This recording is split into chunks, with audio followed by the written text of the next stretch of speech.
Umar bin Abdul Aziz. Nama lengkapnya adalah Umar bin Abdul Aziz bin Marwan bin Hakam bin Abu al-Ash bin Umayyah bin Abdu Syam bin Abdu Manaf bin Qusay bin Kilab. Ia keturunan Bani Umayyah berdarah Quraisy.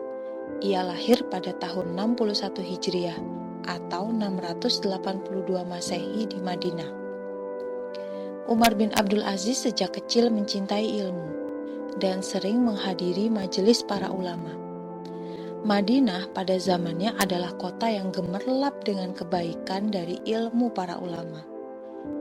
Yang pertama kali ia pelajari dari para ulama adalah adab. Ia hafal Al-Quran sejak masih kecil. Al-Quran membimbing dirinya hingga menjadi orang yang bersih. Sungguh membekas semua pelajaran dalam Al-Quran yang ia pelajari, hingga ia sangat takut jika mendengar kematian, sampai-sampai ia sering menangis. Umar bin Abdul Aziz memiliki 33 guru. 8 diantaranya adalah para sahabat dan 25 lainnya dari kalangan tabi'in. Ia pernah duduk bersama Abu Hurairah radhiyallahu an.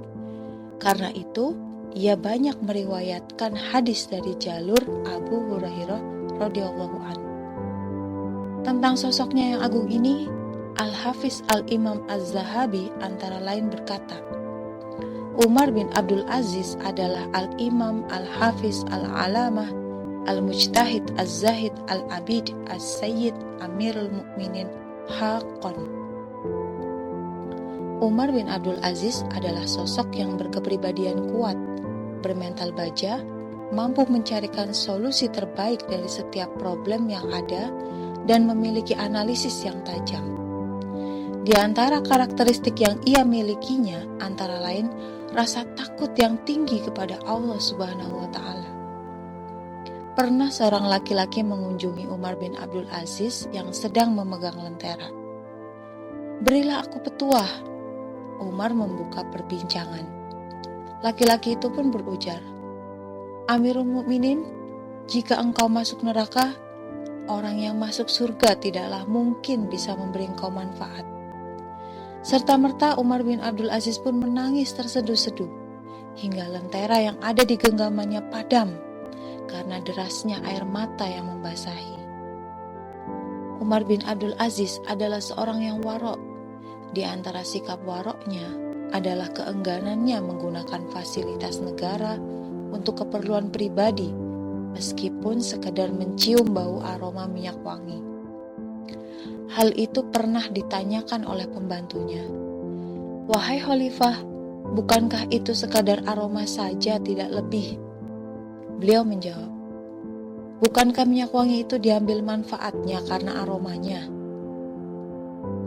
Umar bin Abdul Aziz pun sangat amanah dalam menggunakan fasilitas dan uang negara serta harta kaum muslim. Ia biasa menggunakan lampu negara saat mengurus urusan kaum muslim.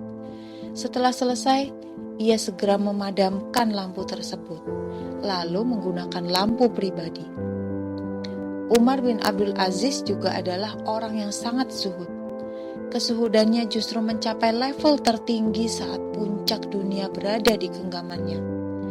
Ia tinggalkan semua perkara yang tidak bermanfaat untuk akhiratnya.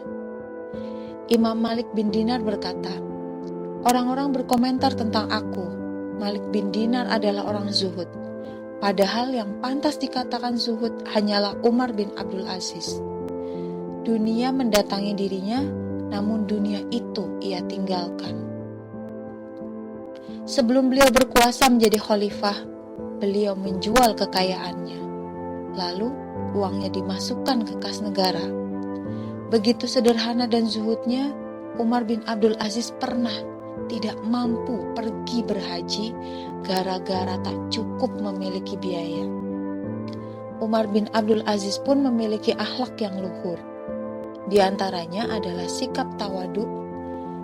Imam Ibnu Abdul Hakam berkata, di antara sifat tawaduknya adalah ia melarang orang-orang berdiri untuk sekadar menyambut kedatangannya. Masya Allah. Sebagai khalifah, Umar bin Abdul Aziz adalah pemimpin yang adil. Bahkan keadilannya adalah di antara sifat yang paling menonjol. Penduduk Hims misalnya pernah mendatangi Khalifah Umar bin Abdul Aziz seraya mengadu, "Amirul Mukminin, saya ingin diberi keputusan sesuai dengan hukum Allah." Ia bertanya, "Apa yang kau maksud?" Orang itu berkata lagi, "Abbas bin Walid bin Abdul Malik telah merampas tanahku." Saat itu, Abbas sedang duduk di samping Umar bin Abdul Aziz. Khalifah Umar lalu bertanya kepada Abbas, "Apa komentarmu?" Abbas menjawab, "Aku terpaksa melakukan itu karena mendapat perintah langsung dari ayahku Walid bin Abdul Malik." Mendengar itu, serta merta Khalifah Umar radhiyallahu an berkata, "Hukum Allah lebih berhak untuk ditegakkan daripada hukum Walid bin Abdul Malik." Ia lalu memerintahkan Abbas untuk mengembalikan tanah yang telah dia rampas. Umar bin Abdul Aziz wafat pada hari Jumat di penghujung bulan Rajab tahun 101 Hijriah pada usia 40 tahun. Ia wafat setelah memegang tampuk kekhilafahan selama kurang lebih 2 tahun. Ia wafat dengan meninggalkan 3 orang istri, 14 anak laki-laki, dan 3 anak perempuan.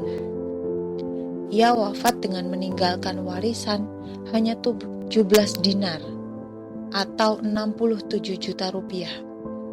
Harta itu lalu digunakan untuk membiayai pengurusan dan penguburan jenazahnya sebesar 7 dinar atau 28 juta rupiah. Yang tersisa dibagikan kepada semua ahli warisnya. Masing-masing dari mereka ada yang hanya mendapat 19 dirham atau sekitar 1,2 juta rupiah saja. Padahal saat itu Khalifah Umar sanggup menggaji seorang gubernur sebesar 3.000 dinar atau sekitar 11,8 miliar. Namun demikian, meski untuk keluarganya ia meninggalkan warisan yang sedikit, ia meninggalkan kekhilafahan Islam yang seluruh warganya merasakan kekayaan, kemakmuran, dan kesejahteraan luar biasa, sehingga pada zamannya tak ada seorang pun yang mau menerima zakat.